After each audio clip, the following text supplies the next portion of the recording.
Gentlemen, a series of conversation between men for men to talk about taboo subjects like emotion, behavior, culture, and mental health, just to name a few, in hopes to encourage men to embrace their authentic self and reclaim their emotional being. So join me to bring back the gentle in men.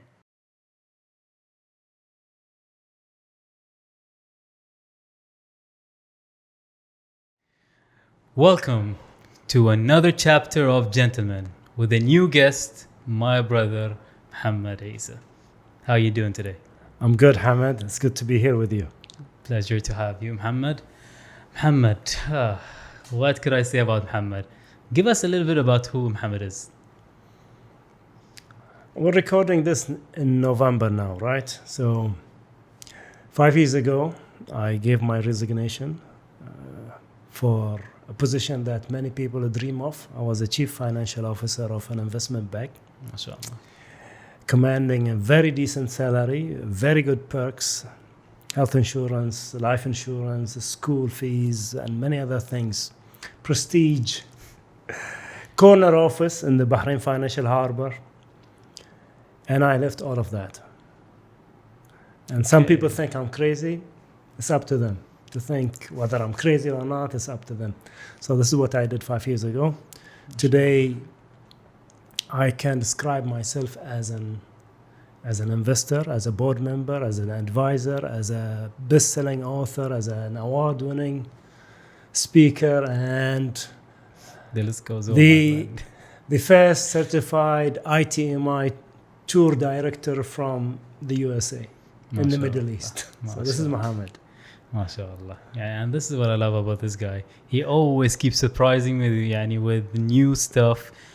Keep on developing in himself, and this guy knows the value of self-investment.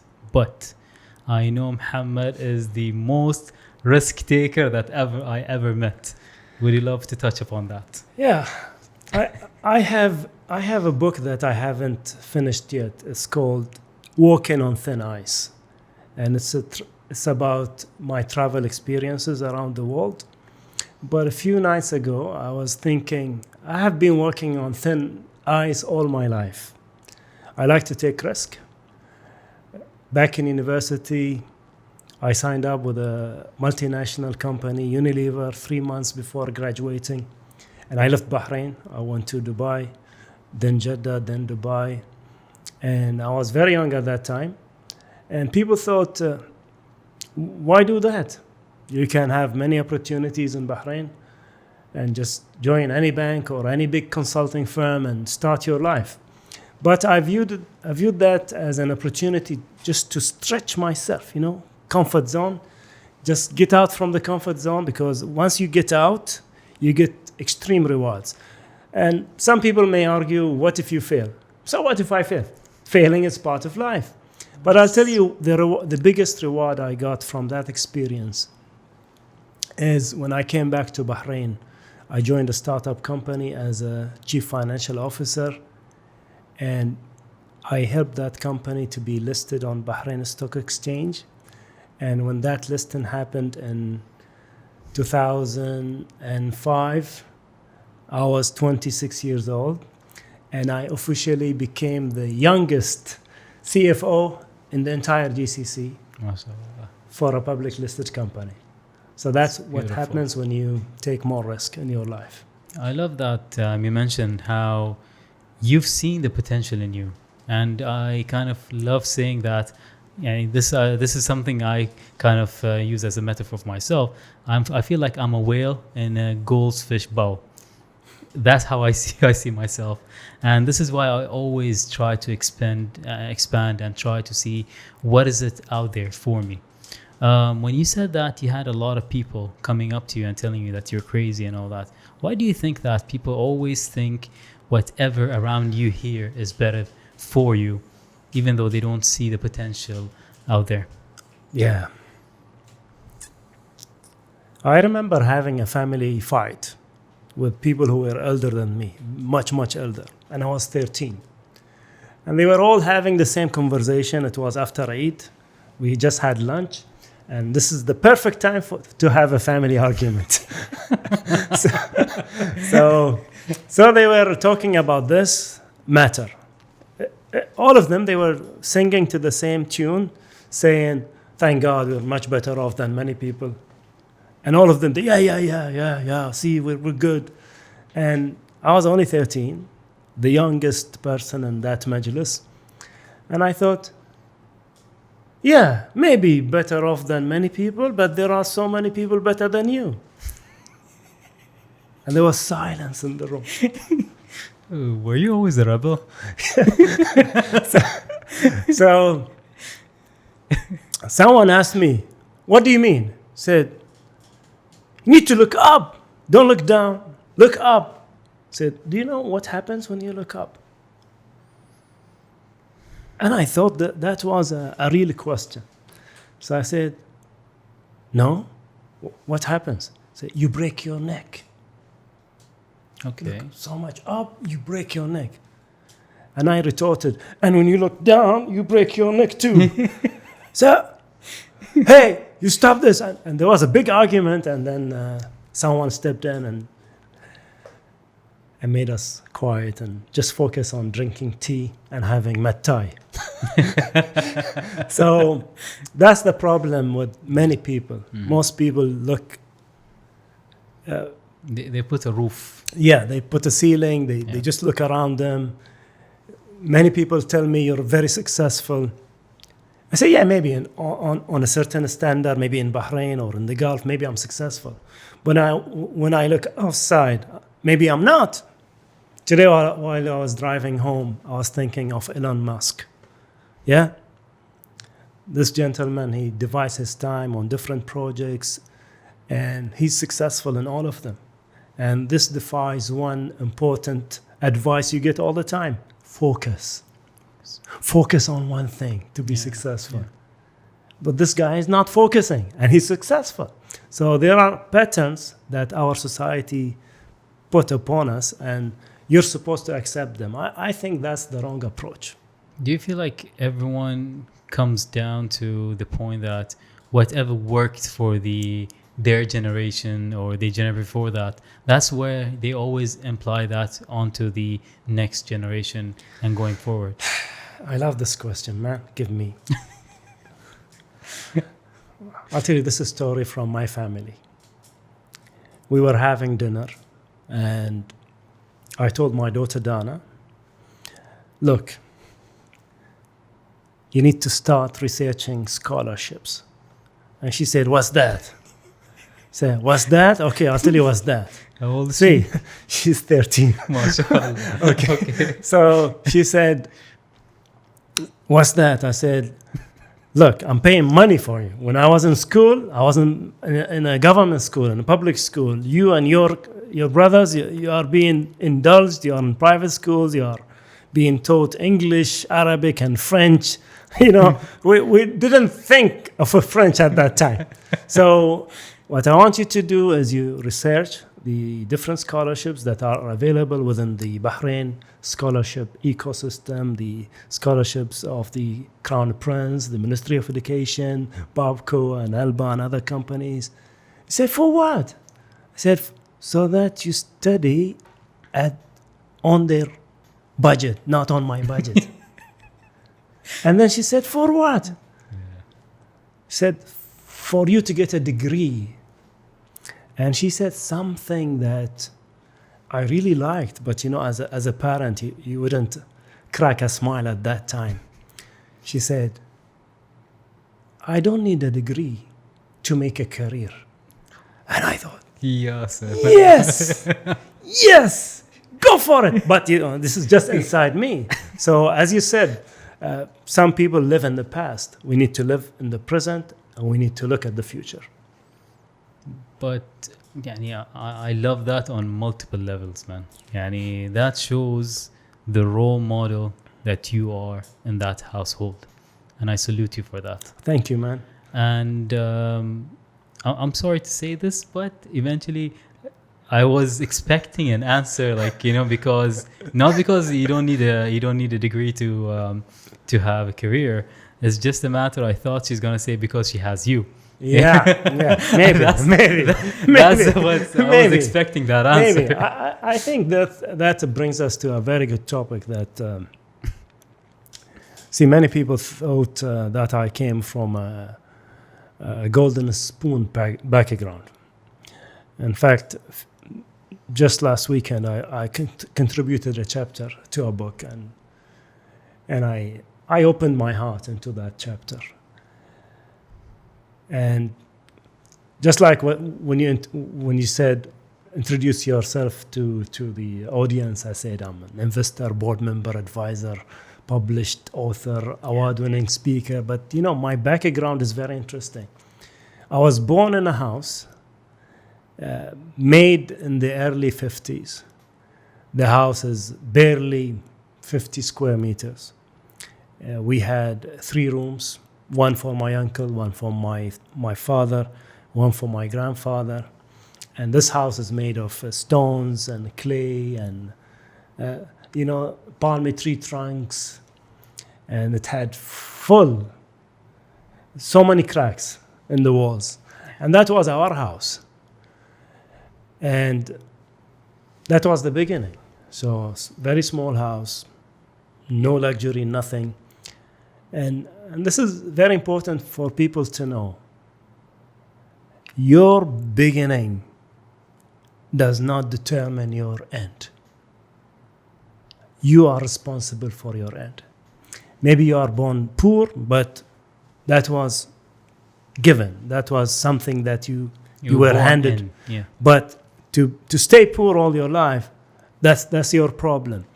And poverty is just a state of mind. yeah, absolutely. Yeah. And today when we speak about the internet age, you can do anything. You can do businesses. You can do, there are some people who are teaching English to Chinese, and they are sitting at home making so much money. I am dealing with a freelancer. She's based in India, and she's making hundreds of thousands of dollars just doing freelance work for people like me. So the opportunities are unlimited. Yeah. All you have to do is just act. What drives you, Mohamed? Leaving a legacy is what drives me. Whenever I start something, I want to see what can I do to my community. And when you touched upon my family, it was very important for me to show them that you don't have to be an employee. You don't have to go to work to make a living. And I took it upon myself to hand them that example. Even if I have to work endless hours and work on weekends, I don't mind. It's just that you want to give an example, not just for your family, for the community. And that's very important. We need walking examples. When I tell you, Hamad, you need to be like Steve Jobs. Why? We have so many examples in Bahrain. We have so many examples. I don't want to mention a family name, but this guy started with selling jars of pickles. Today, this gentleman has properties, has factories, has food processing units. He has so many things. He started with jars of pickles. Yeah. But I think this is one of the things that I've experienced firsthand. We always tend to go to the career-based, and we don't have the supporting families that always look into the idea of entrepreneurship or working with business, because as you mentioned, like working into a business field might lead to unlimited potential that you draw the line where you want it to end. Absolutely. Yeah. Absolutely. And there are always misconceptions about having your own business or being a freelance consultant or a speaker or what have you. For example, in my family, whenever there is a family matter and we need to go somewhere, passports or traffic or any other matters, my mom would always say, give it to Mohammed. He doesn't work. She said, give it to Mohammed. He doesn't work. And I'm thinking, I work more than your other children. I have endless working hours. So I'm more busy than your other children. But I'm having a laugh, and we cannot say to no to mom. True. So true. misconceptions, the society, the conditioning, this all is very important. But I'm very happy. Now people are talking about startups. You have different talks, just like the talk we're having now, and we're putting it on social media to raise the awareness of people on what they can do. 2 days ago, I was speaking to someone that reached the early retirement stage. And I know he's not happy in his job. Every day he has to drag himself out of bed, drive, and go to office, punch his card, and then receive all these emails and phone calls and never-ending meetings. I said, man, go for early retirement. He said, but my income will dip. I said, look, the easiest thing you can do is you can start a real estate agency. You don't need capital. You just need to have a license. Just work on your network. Announce that you're a real estate agent now, you're a broker. Ask support from your family, from your friends, and gradually you'll be successful in this field. This field doesn't need capital. It needs you, your approach, your connections, being active, looking for opportunities. So many people think when I start a business, I need to have capital. It's not. Yeah. No, I stopped myself from a lot of stuff in my life thinking that I'm limited. I'm very resourceful, Mohammed. I'm very resourceful. Alhamdulillah. This is like one of the most blessings that God gave me. The problem is I limit myself because I was always looking into the only area that I was lacking, which is money. Yeah. And now, since I just got into the startup community, the ecosystems, and I started realizing money is the last thing you want. I'm happy for you. I'm happy for you because this is a realization that comes to people very, very late in life. You don't have to have capital to start a business. Yeah, you don't have to have a capital. It's just what you have over here. Good idea. Yeah. And, people like me and you, people with no hair. We have so many ideas. Mohammed, you said something very, very that's been ringing in the back of my head. When you said you just submitted a chapter where you opened your heart. Yeah. Tell me about it. People don't like to talk about their poor background and where they have been and what happened in their lives. I'm very open. In fact, many years ago, I spoke in a conference about my first job. My first job is in the diplomatic area. It's in the United Gulf Bank Tower. I was working with one of the investment banks over there. I don't know which floor, I can't remember. This is very, very long time ago, more than 2 decades. And I worked as a janitor, I was a cleaner. And my job description involved vacuuming the carpets, collecting the mugs from the tables of the executives, washing them with the locks, and I had a sponge, and I had to clean the glass, make it shiny, just like my head. The good thing about that job is I wasn't assigned to the toilets, But even if I were assigned to the toilets and cleaning the toilet, there is nothing wrong with cleaning toilets. There's no shame. So just pick up yourself and do what you have to do. Finish. Don't think too much. Because I needed to support myself at that time through university. And that was one way of doing it. And why not? I'm very proud of that beginning. And in fact, I always had this idea to write a book. In fact, I have the cover done for this book, how I went from sweeping to speaking. MashaAllah. Yeah. So life is like that, You need to start somewhere, and then there is no end. The end, you decide the end. As you said earlier, you decide where do you want to stop. To me, I don't want to stop. As long as I'm having health and I can be productive. I don't want, people talk about retirement. You know what's my retirement? When they put me to sleep for eternity. That's retirement. Forget 65, forget 70. If you have the health, if you have the mental capacity, just contribute, be productive. I have an uncle who passed away maybe 10 years ago. And I admire his work ethic. And in fact, very soon I'm looking for one picture of him. He was sitting in his office and picking up the phone and speaking on the phone. It's a nice picture. He served in the Ministry of Commerce for so many years. I don't know. There is a plaque in his house for 30 years or more. When he retired, no, let me stop. He was working in the Ministry of Commerce. Mm-hmm. In the afternoons, he would run an office by a member of the royal family until the evenings, 8, 8:30, 9. Okay, and that was his life. So when he retired, he became a full-time office manager of that royal family member. And he only retired when he got so sick, 2 years before his departure. But he was always productive, and he was always, elegant in the way he dressed, the thobe and the ghitra.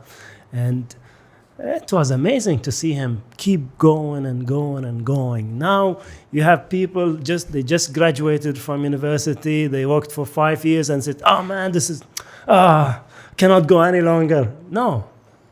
And I'm sad to say that a lot of people, since you mentioned this, right now we have so many people lost, not understanding what passion is, what is fulfillment, what is their purpose, even though that we live in an era right now where the possibilities are endless, right? I'll tell you something that I was asked once in a conference. What's your biggest fear? They asked me, what's your biggest fear? And I thought, my biggest fear is my children. They grow up in an environment of entitlement, an environment of where everything is available to them. Alhamdulillah, thank God. None of my children lived in an apartment.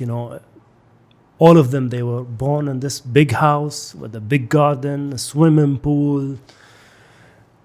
And my worry is that they think this came so easy for their father. Yeah. And that's why there's an idea of another book, To My Children with Love. Basically to tell them what I've been through, so that for them to see this life, the standard of living they have today, how did it came about. So this is very, very important that we as whether as parents, whether as uncles or aunts, we need to implant these values into our children and nieces and nephews. We need to have work ethic implanted on them. And work ethic, unfortunately, is not something given. Okay, let me, I'll have to give stories. We were having a very long drive towards Durra. And it was cloudy, and I have very sensitive eyes to the sunlight. So the clouds moved away, and it was sunlight, and I told my brother Isa, can you give me my sunglasses? It's in the compartment, just give it to me. And it took him ages to pick up the glasses, and I was about to tell him, what's wrong with you? And then I noticed he was cleaning the glasses with his shirt. This is work ethic. If I tell you, give me something, if it's not clean, you're supposed to clean it before you hand it to me. Because think about it. I'm sure he thought this way. If these glasses are dirty, he wouldn't be seen properly, so let me clean them before I hand them the glass. And this is work ethic. You need to build it. You need to engage your children. Sometimes I trick them. What does it take to change a light bulb? Nothing. But I make it a point, come help me. So they'll hand me the bulb, and I'll hand them the bulb that finished, that was ruined, so that they feel. And then I say, "You helped me, right? Yeah, I helped you, Dad. Yeah." So we need to build that culture, little by little, so that at least when they face real life, because now they are living in a bubble. When that bubble is burst, it will be a big problem for them. I love that one. Islam teaches us lihsan, doing your best in every single given thing. And I think this is one of the things that I derive that value into everything I'm trying to do. And I love that you kind of consider that into work ethics that you kind of embedded into your parenting, into your children. And I love the positive reinforcement that you did, that you kind of teach your children that they are part of every single thing that that's going on. You give them a part into something that you end up doing. Yeah. But at the end of the day, that's programming. Yeah, absolutely. You program them. So I know for a fact, if any day this happens again, they will remember their dad going up the ladder, changing it, and it's going to be there. Yeah, and sometimes you play tricks as well. When, let's say now it's the winter season almost. If we see winter this year, I don't know. Winter is coming. So every year we grow vegetables in our house, cherry tomatoes and other things. And I go out with them and make them pick the cherry tomato and the chili and the other things. So you want to engage them again, because they'll feel they can do something, even if they are young, but they are able to do something. It's very important. It's very important. Do you actually share with them these stories, Mohammed? Like where you come from and the amount of work that you had to put into this, just so that I want this to be a message for parents who always think that because we didn't get it, we're trying to give everything to our children, but this is ruining the children nowadays. Yes, of course.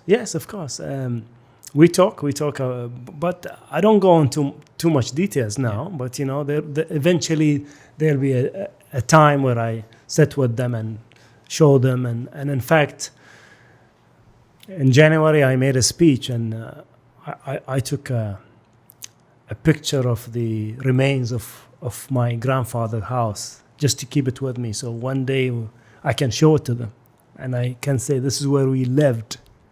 Now you're stepping on marble. Back in the days, you know what was our marble? It was seashells with sand.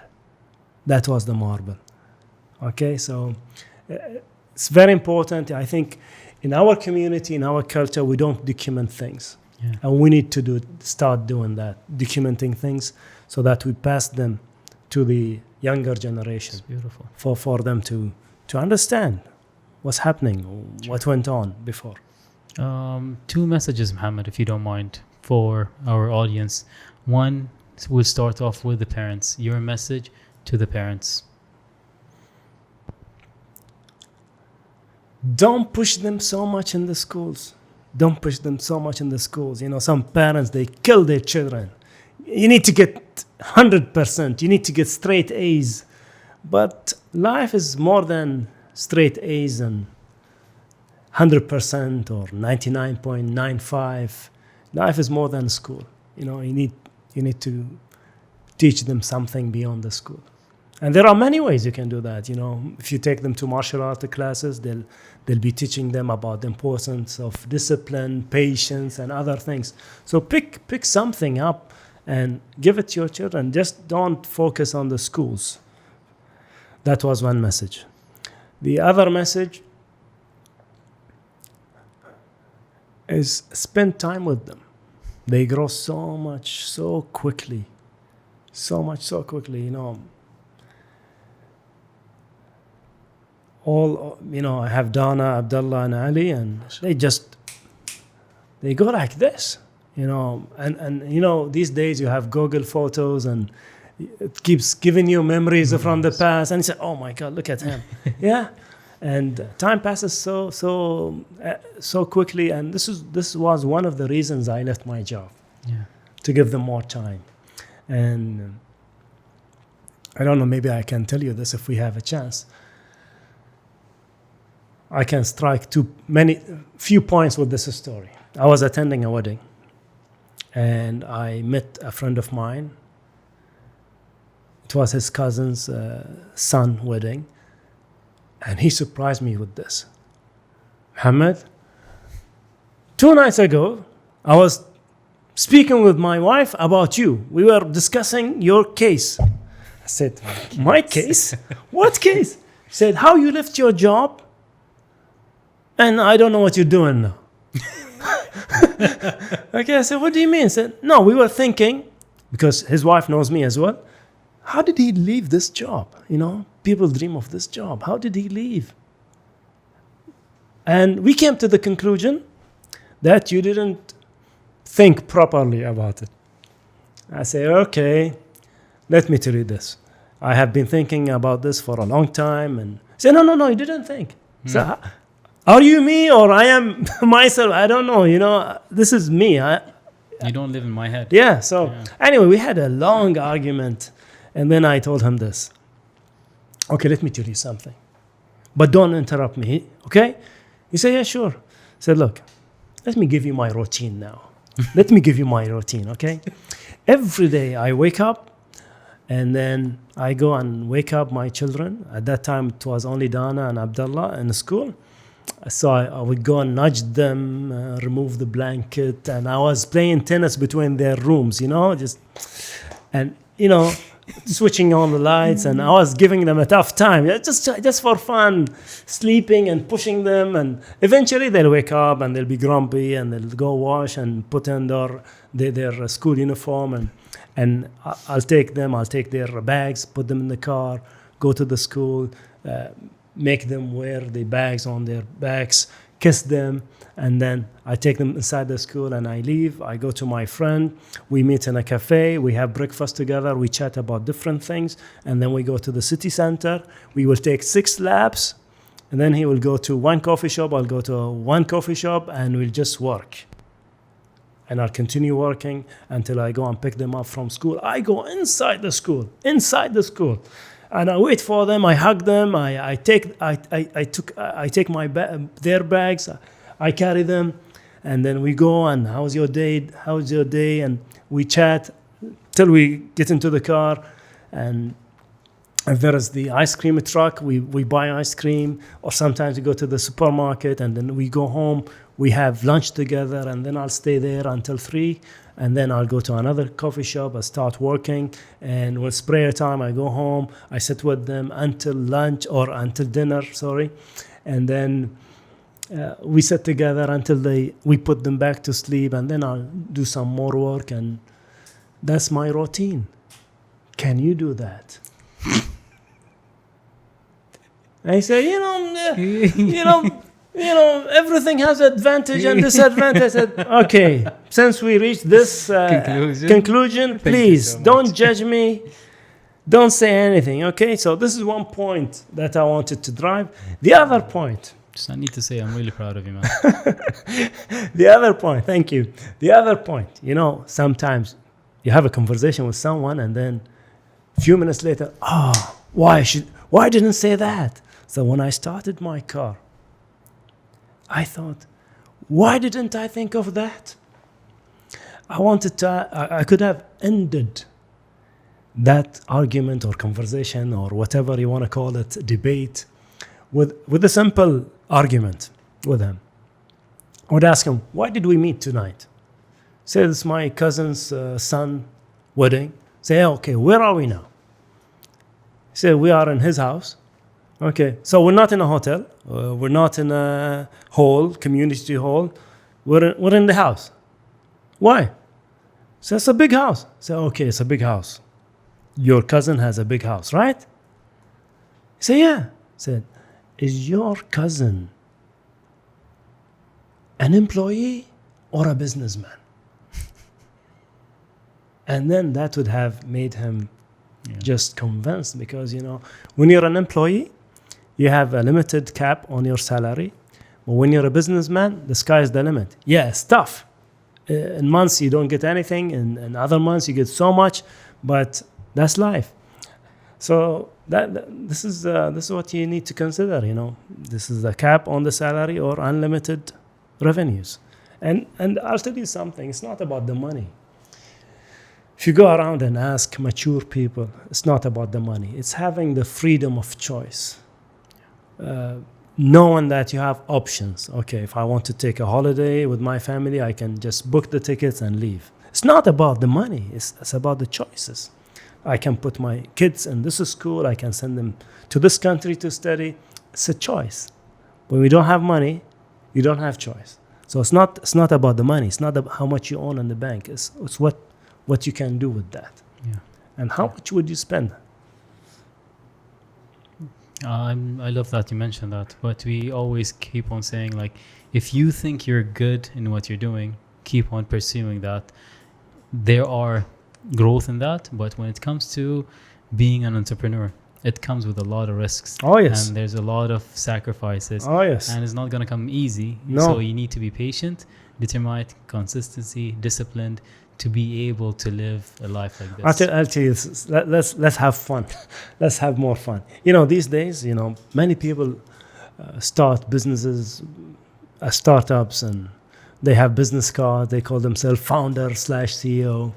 Maybe we should tell the audience what founder/CEO means, because I was speaking about this the other day. When you see founder/CEO, it really means CEO, accountant, office boy, cleaner, salesman, receptionist, typist. It's everything. So don't be lured by the titles. Don't be lured by the titles, because some people, they just start something to be a CEO. Yeah. I'll tell you what, you're already a CEO. You're the CEO of your future. Yeah. And that's enough. Just take care of that. Thank you. The final message for our young gentlemen, and eventually we'll start from the younger generation up to whoever you want to address this, when it comes to dealing with their emotions, with their choices, with their background, with their events that they might say that limits them or limits their resources. One is open up. Today you can speak to coaches, mentors. If you don't like to open up to people in Bahrain, you can open up to people in other countries. That's one. 2, work hard. 3, develop yourself all the time. And I think this is very appropriate to end this message with this concept that I have been talking about for a long time. WIP. This is a very common term used by economists, by engineers, by accountants. Working progress. I think we're all work in progress. And the moment we think that we are a finished product, we are finished. So we're always working in progress. Beautiful. It's all about the progress and how much you invest in it, and not about perfection. Yeah. I thank you so much for that, Mohammed.